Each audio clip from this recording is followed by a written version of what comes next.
What's up, guys? Welcome to the first official podcast of 2024. I'm here with Calvin. He did 48,000 in sales last year. That means yesterday. As of yesterday in 2023, he did 48,000 in sales, primarily used books. Super excited to have you on the podcast today, brother. Welcome to the Amazon Savages podcast. Hear the stories of Amazon sellers crushing it in the game and keep up with the latest strategies that are working. Sit back, relax, and remember, if you truly try and work really hard, you will make a ridiculous amount of money selling on Amazon.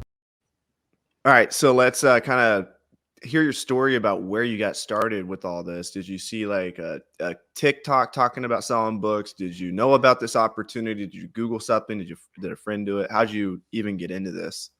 Yeah, it was TikTok. I was TikTok, really? Flipping through, wasting time, as everyone does, and I came across somebody that was doing the online book sales on Amazon. Who was it?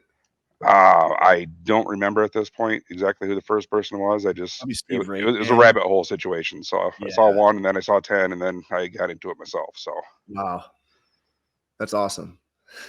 That's so crazy. Yep.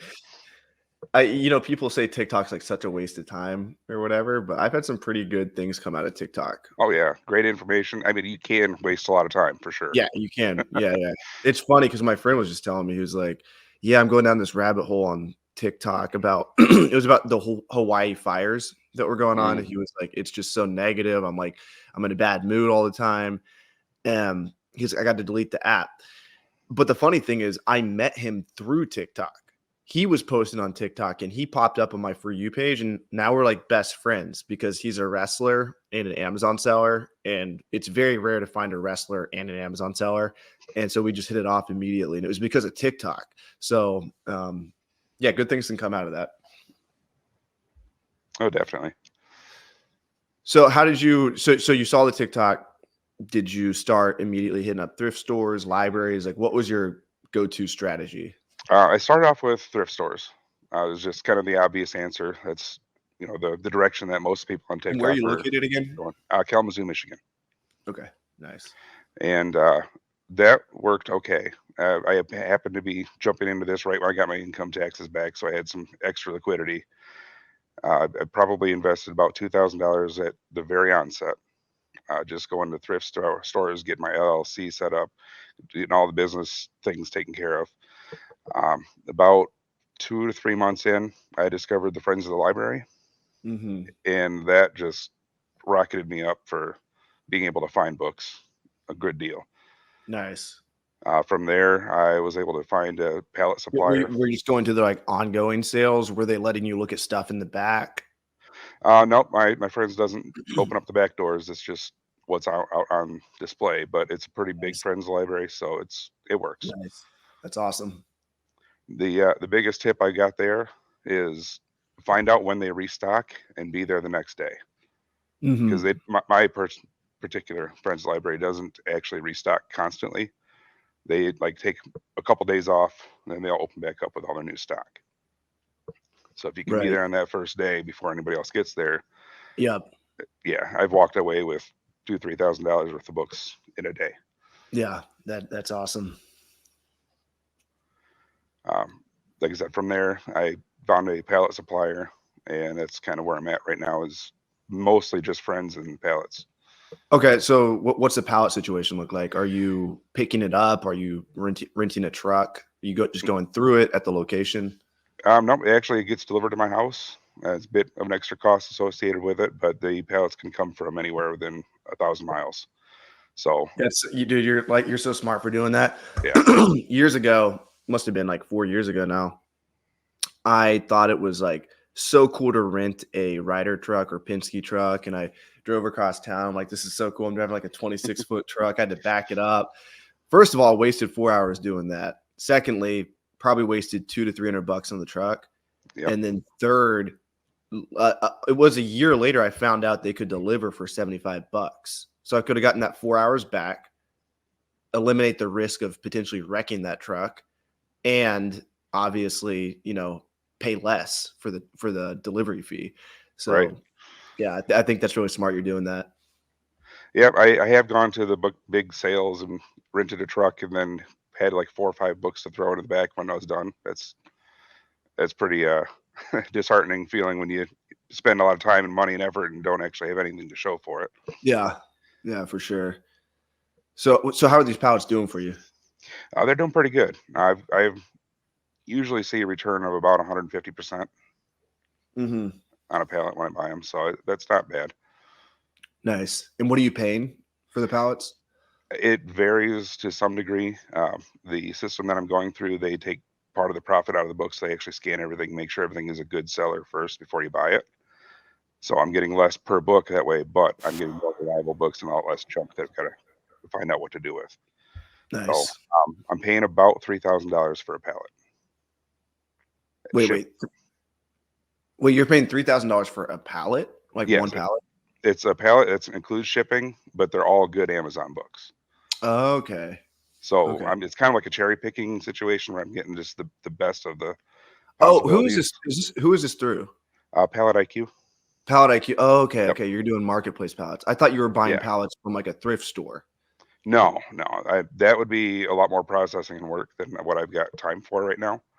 Okay. At least up until now, I'm currently just doing this for myself at this point.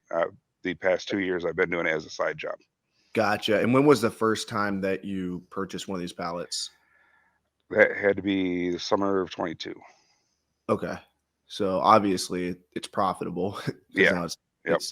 it's 24. That's crazy. It's 24. It's just weird looking at that Right. date. I'm like, is that right? Okay. Yeah. I've actually bought some of those pallets too. And had a decent experience with them. My experience was I was getting, I think it was like between 30 and I forget. I don't think I ever got like 100%. This was years ago when I did it, but and we also had like a semi-aggressive repricing strategy, but that's good to know it's working. So Yeah. if anyone's interested in that, you can comment below, and I actually know the guy who sells the pallets, so I can introduce you guys to him. So feel free. That's cool. What percent of your sales would you say are from the pallets then? It right now is probably about 50%. Okay. Nice. Yeah, I try to do as much as I can locally because obviously the margins are going to be better buying them from the bookstore than having someone else Mhm. cherry pick them and take some of the profit out of it. Right. What are your goals for 2024? Have you I set? would, I mean, if I can hit 100,000, I'd be super stoked. That's kind of my goal. Yeah. Shifting away from doing it part time into more of a full time, I think I can make that happen. Yeah. Yeah, totally. And yeah, especially with those pallets, man. Like if you just commit, I know it sounds easy, but if you commit to buying 40,000 or 30,000 worth of those pallets, that'll get you all the way there almost, Right. you know? Yep. So that's a lot of what Amazon businesses come down to is like if you want to do X in sales for a lot of Amazon business, like I'm doing wholesale right now, and I was doing online arbitrage.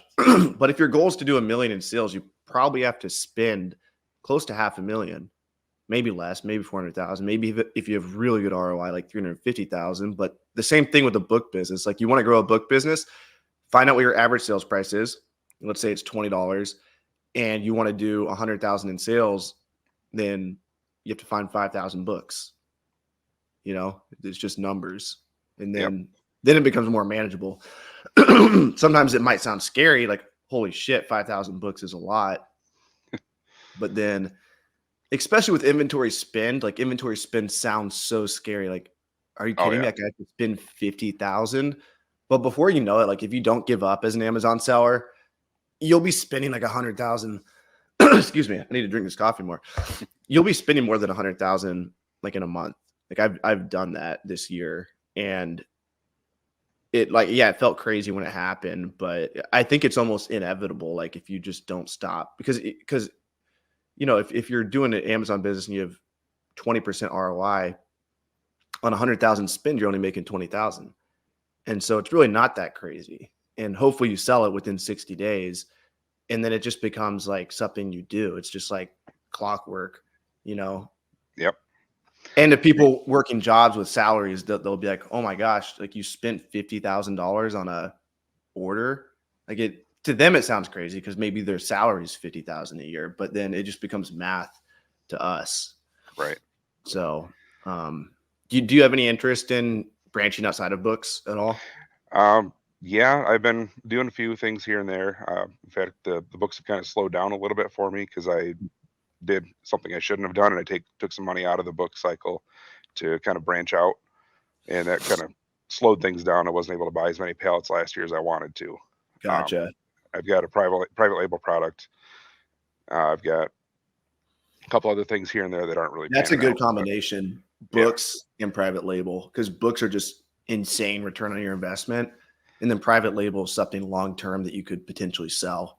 yeah, that's what I'm hoping for. Yeah. Marketing is challenging for me. It's definitely not a strength of mine, which Yeah. is why FBA is so amazing because you don't have to worry Yeah. about marketing. So Calvin actually just told me his product that he's selling, and I'm gonna go ahead and cut that out. But yeah, you don't want to say your private label product on the internet just because there's a lot of Amazon sellers here that'll actually take action. So, but yeah, you said you were going after a product that has low reviews and it seems promising, not a whole lot of competition. So those sound like good things to do. Yeah, absolutely. I've also got some sellers locally that I've got teamed up with, and got them actually in some physical locations around town here too. So Oh, that's awesome. Yeah, yeah, that's good. Any wholesale opportunity there? Is there like related, because I know you just told me the product, is there like any products that exist on Amazon under a certain brand that you could maybe negotiate with the brick and mortars near you? possibly, but I'm not quite ready to really go down that avenue yet. Hmm. Yeah, wholesale is a different beast, but I'm doing wholesale right now and I love it. And you're Yeah, kind of doing wholesale with books in a sense, like you're right, purchasing wholesale orders. right. Yeah, I have looked into it for my item, but it's going to take more money than what I've got to invest into it at the moment. So that's going to be Gotcha. down the road thing. I'm going to focus on books primarily for at least the first 6 months of this year and get that back up to where I want it first. Yeah, dude, you can easily hit 100K. 100K by June should be your goal. If I can, that's definitely the goal because again, I'm full time doing this now. So Yeah, that's awesome. What are your sales the last 30 days? uh, I'd have to look that up. While you're looking for that, do you have any personal 2024 goals? Personally, I would like to improve my living situation. Um, Not in the best place where I want to be right now, and I'd like to improve on that. But the books need to come first so I can have a steady income. Hmm. That's what actually my main driving force for not working for someone else and moving into this full time. Yeah, Just it's hard to get ahead when you're under someone else's management. yeah, Looks like December I had about $3,500. nice, nice, solid. Yeah, you can definitely get that up. Um, yeah, the ROI of books that you buy for $1 or $2 is just insane, and that's good. You're getting 150% return on your investment on these pallets. Yeah, That's damn good. That's yeah. really good. Uh, okay, I think I misquoted that a little bit. I've got 50% return, so I'm getting my money back. 50% return. Yeah, Okay. yeah, So for every 10 100, grand you put in, you're getting 15. 15. Yeah, yeah. Nice. And that's after shipping cost? That's after all the costs, Yeah. after Might be much shipping, more after then. Amazon's cut, after all of it. How much do they have a good plug for the shipping, or you paying about 300 a pallet? About 300. Yeah. Yeah. Obviously, it varies depending on where it's coming from, but You that's ever the come ballpark. across restricted books in those pallets? I actually haven't. I've had That's maybe good. 2 or 3 restricted books the entire time I've been doing this. Yeah. Hopefully they're sending them to us at restricted inventory Yeah. because we're integrated with Pallet IQ now. So when you scan with Okay. Pallet IQ, it tells you if you're restricted, and then it tells you what vendors are purchasing the books, and then it tells you what our price would be. So that's restricted inventory. Grind hard, well done, sir, and welcome to the freaking Well Show. Restrictedinventory.com. We sell your textbooks at a 50-50 split. So if you scan a textbook, let's say it's $150 textbook, maybe Sell Back Your Book would offer you $35 for it. Obviously, if you sold it on Amazon, you probably make $130 profit ish after all said and done, maybe $125. And then another vendor might be offering more, like Valor Books offers like $70, for a book that's about double on Amazon. And then if you sold since restricted inventory in the past, we used to split the profit with you. So it'd be 125 divided by 2. So we'd pay you 62.5 and we would keep that other half for ourselves. But now we cut our profit. We limit our profit to $20. So if you send us a book that makes $125 profit, you keep $105 and we only keep 20. So that's something new we've done this year. And I'm not sure if you've used our service, Calvin, but I'm really excited for that change. Like, it makes me excited to tell everyone about it. Like my family, we have a bunch of professors in our family, and Mm-hmm. they have textbooks they have to deal with. And previously, I'm like, my service is kind of good for them, but they have to pay for shipping to me, and then they only get half the profit. Now we cover shipping up front. We still factored into the profit on the back end, but we front shipping. So they can ship us books up front. Then we only take $20. So they're sending us like these expensive books from their colleges, sometimes $200 sales price. Now they get to keep like 170 and we just keep 20, which is still good for us because it's one item that came in the door and we get $20 for it. We're happy about it. But then the end customer, you guys are also happy that you get to keep the majority of the profit.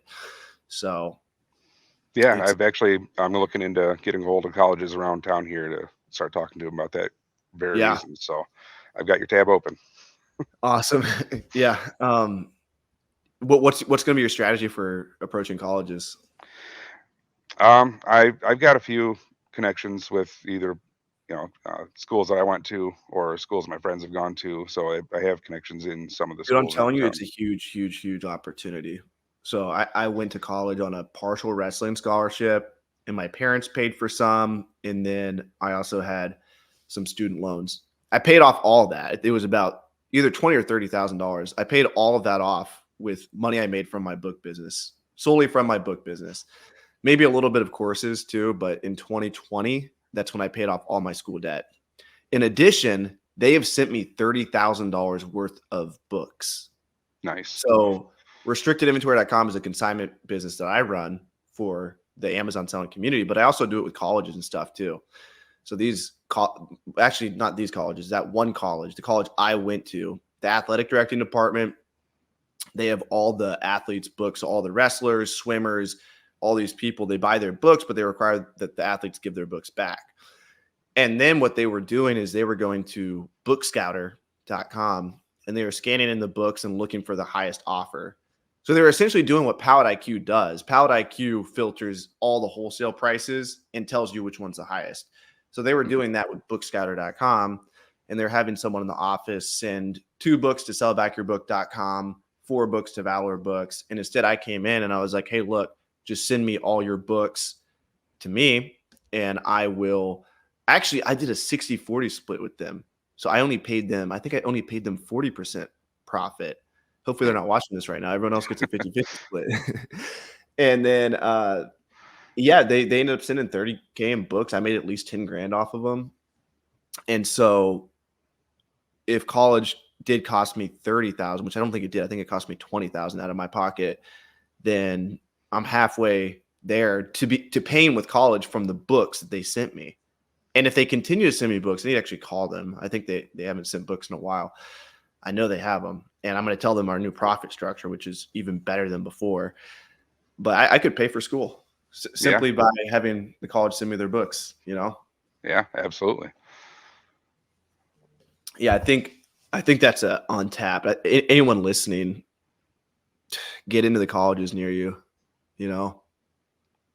If you can tap into that, there's so many different ways to do it, but if you can do it in a way, like a replenishable way, it almost is set up to be replenishable. Like even if you go to a college professor and they have a closet filled with books and you buy all the books, they're going to get more books in the future. So it's a replenishable relationship. But if you can get in with like a whole department, like I got in with the athletic directing department, or you could get in with the bookstore, obviously the library, and all you need is like 5 to 10 of those really good connections to stack up before you have a business that's just like essentially automated, Right. especially if they're the ones scanning the books. Like you can give them Scout IQ access, and yeah, it's pretty cool to think about. Yeah, I'm definitely going to be getting a hold of them probably next week, and before the terms start getting too close to getting out. Hopefully, I Yeah, can get a hold of them before they start cycling through the next set of books. yeah, So yeah, and that's a hustle to like buy the books from the students, but it's extremely lucrative, and the books sell fast that you get. So like you can set up a table at the end of the semester, sit there, have a fat stack of cash, or this is what I would do. I was in college and I would just go to the cafeteria and just have a huge stack of books. And I did this while I was in college and they didn't care. And then actually after I graduated, I would come back and they got mad at me one time because I just had this huge pile of books in the cafeteria. So everyone could see. right, And then we had this mobile app that would buzz. It would literally buzz every time someone posted on it. And so like it got notifications like, hey, there's no school tomorrow due to snow. But it allowed you to post like a Facebook post. And nobody ever did it. But I would do it. I would post in it and everyone's phone would buzz. I'd be like, hey, I'm in the cafeteria buying books right now. And then everyone would swarm in. And I would buy like $200 profit books for $20 from kids. And there's a lot of people that do this. You can set up a table, ask permission from either the president, the bookstore. Hopefully they don't have someone doing this. Even if they right. do have someone doing this, like due to Amazon restrictions and people are just set in their ways. Like some people just don't know how to buy books, or maybe they don't sell on Amazon, or they're only selling to vendors or something like that. So you could probably purchase a lot of books that they're currently not purchasing. And just get permission, set up a table, make sure it's during finals week or the week they come back. It's way better during finals week though. And then you could easily spend 5 to 10K in a day on books. I always ran out of money. I would ask my dad for money. I took a $700 loan from him. Felt like so much money back then. My parents are teachers, so they're not used to like, dishing money out like that. And I immediately paid him back that summer, plus some interest. And that was the start of my book business.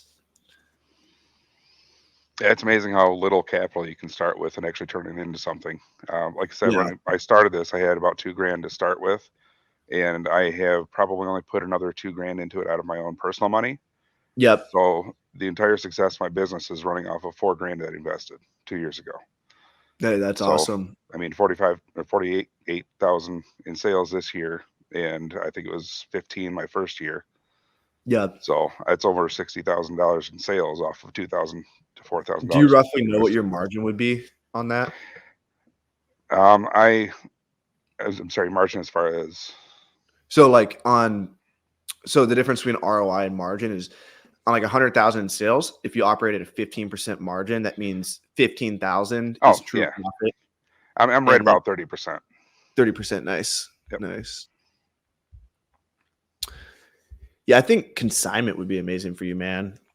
Like if you can get consignment down with these schools, because then you don't have to worry about spending money. Like you're already spending money profitably on these pallets, but if you can somehow get inventory for free, that would be right. Pay for it on the back end instead of up front. Yeah, that'd be really good. I'm looking at GoToLister right now because we have some stats. Also, you can include the sources. Are you including the sources in GoToLister when you list? Yeah, absolutely. Nice. I'm very much a data-driven individual, so the more ways I can sort and organize things, the better. It helps so much when it comes back to trying to figure out what's working and what's not working so well. I've actually cut out a few of the stores that I used to go to just because I spend so much time and I'm not really getting any returns out of them at those locations. Yeah, 100%. Let's see here. Yeah, GoToLister is like completely reset. This is my first time logging in this year, and it's like the sales reports are so weird because it just starts today, so I can't see the last 30 days. We'll see if it loads, but yeah, on GoToLister, like let's say if you get these deals with the colleges, maybe you set up a relationship with a professor where you're going to pay them specifically. So like John Doe is a professor's name. You would put that in GoToLister, and then you can run that consignment report I would use like Caleb Roth's tracking spreadsheet, the book flipper, and then it tells you exactly how much you owe John Doe. Or you could do it for the whole school, or you could do it for a specific department. A lot of different ways to do it. But the best thing about consignment is like you naturally reach back out to your customer via communication, but the communication is you sending them money. So when you send them money, like they get a notification and they're like, oh, wow, this person just paid me, and it makes them want to send stuff to you in the future. Of course. Yeah. I know I generally like to contact people that give me money. Yeah, for sure. For sure. What are your other ambitions for this year? Talk a little bit about your listing setup. Like how is that going? Like do you put everything like in your living room? Are you using like a Rollo, Dymo? Oh, I've actually got an off-brand printer. It runs Okay. off of Dymo's firmware, so it kind of works with most things. Okay.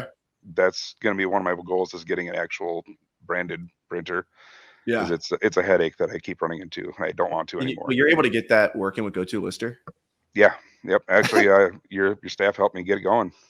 Okay, cool. Yeah. I think I saw you Yep. talking about that, and I think they were like, it may or may not work, but Yeah. you can give it a try. Yeah. Luckily, it runs off of Dymo's firmware, so it works well enough once you get the bugs worked out of it and everything. Nice. So you listed in the living room then? Actually, everything's run out of my bedroom. Okay. I've got, when I get a pallet in, I just throw a tarp over it, put it in the garage so it doesn't get anything happen to it. And as I get boxes pulled in, I run them through, send them off to UPS. Nice. And so you're tracking everything. You're tracking the source of the pallet, right? Yep. Yeah. Pretty soon we're gonna have like source profitability in GoToLister like really soon. So you won't even have to like export it. It'll just tell you, like you'll go to the profit page and it'll tell you, hey, you'll do 100K in sales this year. So it'll say out of the 100K in sales, 50K were from the pallets. And then it'll break down, maybe 15,000 was true profit, and you'll be able to see it that way. So nice. Yeah. How long does it take you to list a whole pallet? I could probably burn through a pallet in 4 or 5 days at most. Okay.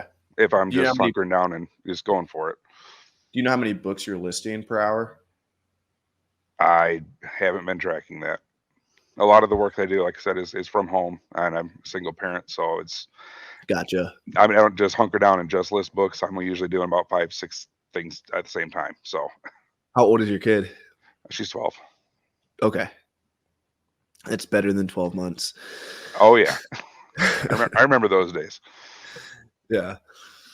Yeah. So how is it being she's pretty good on her own. I've actually got her into the business too. She goes out nice. book hunting whenever schedules allow for it, school and everything. That's the reason people used to have kids, was to put them to work. Right.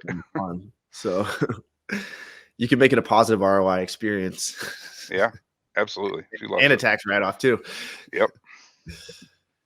What are some tips you would have for other single parents out there running their businesses? Maybe they use it as a excuse. Oh, I can't start a business because I'm a single parent. Any reason to not start a business is an excuse. I mean, things get hectic for everyone. Things are always a hassle for everyone, no matter what you're doing. I would much rather put my time into something that's going to give me a return than say that it's too hard, not even try. It's challenging, for sure. But if you want to make it happen, you can make it happen. And it doesn't take that much time really to get started. I mean, how long does it take to take a trip to a bookstore and sit there for a couple hours, maybe? If you can find a couple hours in your day, you got some priority things to work on, I think. Yeah. I think everybody can make it happen. And you've also found a way to get pallets delivered to you. So absolutely. That's becoming a big part of your business. Yeah, and that is more of an investment. You have to put more up front you have to have the time with that money gone before you start seeing returns and that kind of thing. But if you have the money and not the time, that's definitely the way to go. Yeah. Well, awesome, man. Thanks for coming on the pod. Do you have any last words? It sounds like I'm about to kill you. Do you have any last words of advice for the people, or, you know, people that were in your situation 2 years ago when you first started that The you wish you biggest would have thing known? is just start doing it. Mm-hmm. I mean, my biggest hang up before I started doing this whole thing was I thought I didn't have the time. I thought I didn't have the money. I thought I didn't have, fill in the blank. Start small, get your LLC set up if you want to have your own business. Do little tasks along the way, and eventually you're going to see that start to steamroll, and you're going to get more and more encouragement to keep doing it because you'll see success from it happening. So Mm-hmm. the biggest thing I can tell anyone is just start somewhere, start doing something, and eventually you'll get where you need to be. Heck yeah. Speaking of that, we have a new challenge that's out, Feed the Beast Challenge, where it includes over 100 videos on how to start, grow your Amazon business. And the whole purpose of the challenge is to feed the beast, send more inventory to Amazon. So if you guys want that, I'll link it below. It's 100% free. All you need to do is click the link and sign up, and we'll do weekly calls and hold you accountable. So if you guys want to be held accountable in 2024, feel free to click. It should be starthumble.com/beast, the link below, and that'll enroll you in it. So much love, Calvin. Thanks for coming on. Hey, thanks for having me.